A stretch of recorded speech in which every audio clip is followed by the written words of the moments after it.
काफ़ी देर से सुबह आया था प्रोग्राम में शिरकत करने और मैं देख रहा था।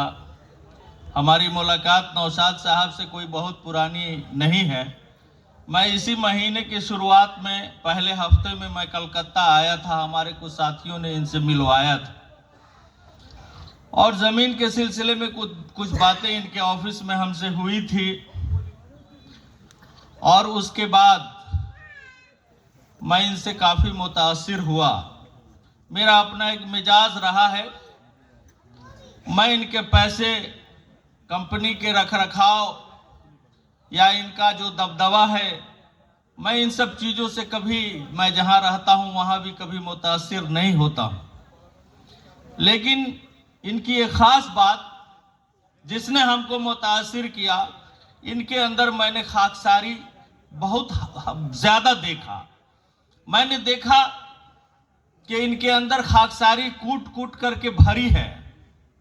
आज भी मैं यहाँ सुबह से हूँ और मैं देख रहा हूँ लोग जहाँ जहाँ जा रहे हैं चाय पीने के लिए, वहाँ भी इनकी निगाह है, घूम के देख रहे हैं।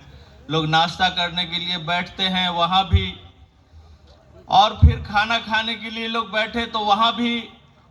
यकीनन जो आदमी ईमानदार होता है वो अपनी पिछली जिंदगी को भी याद रखता है।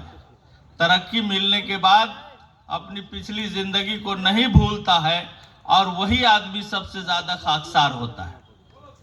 और जो ईमानदार होगा यकीनन खाकसार होगा। जो मैंने देखा है, हमारी जो जिंदगी है उसमें मैंने जो तजर्बा हासिल किया है, उसमें हमको यही पता चला कि ईमानदार आदमी खाकसार यकीनन होता है। जो नौशाद साहब में ये खूबी है और स्पीडलैंड कंपनी हम चाहेंगे कि यकीनन तरक्की करे। अभी एक टीचर बोल रहे थे, हर आदमी की जो बुनियादी जरूरत है वो 3 है, रोटी, कपड़ा और मकान। इसी की लड़ाई सिर्फ हिंदुस्तान नहीं पूरे दुनिया में लगातार चल रही है और उसमें से एक जरूरत को पूरी करने का इन्होंने अज़्म मुसम्मम किया है और सस्ते कीमत पर लोगों को जमीन मुहैया कराने का इन्होंने वादा किया है, जो ये कर भी रहे हैं ईमानदारी के साथ। एक साफ सुथरी और अच्छी जमीन लोगों को घर बना करके, और जब जमीन हो जाती है तो मकान तो फूस का भी बन जाता है साहब, कोई जरूरी नहीं है कि उसमें छत ही हो। और इन्होंने जमीन देने का वादा किया और एक साफ सुथरी जमीन देने का वादा किया। तो मैं समझता हूं कि जो ये 3 बुनियादी जरूरत है उसमें से जमीन अगर लोगों को मिल जाता है तो रोटी, कपड़ा तो निश्चित रूप से लोग मेहनत करके कमा ही लेते हैं। और अमूमन लोग बोलते हैं कि अपना घर होता तो दाल रोटी कम से कम छप्पर के नीचे बैठ के खा के और अपने मकान में पांव फैला के सो लेते, फुटपाथ पर सो रहे हैं।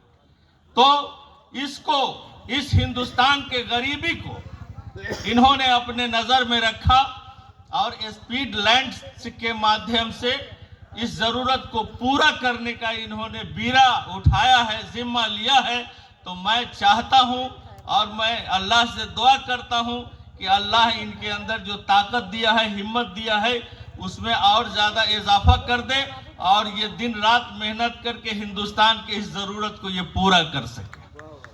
और मैं अपनी बात को, और साहब मैं एक बात और बता देना चाहता हूँ, हम किस्मत को नहीं मानते, उस पर मेरा यकीन नहीं है।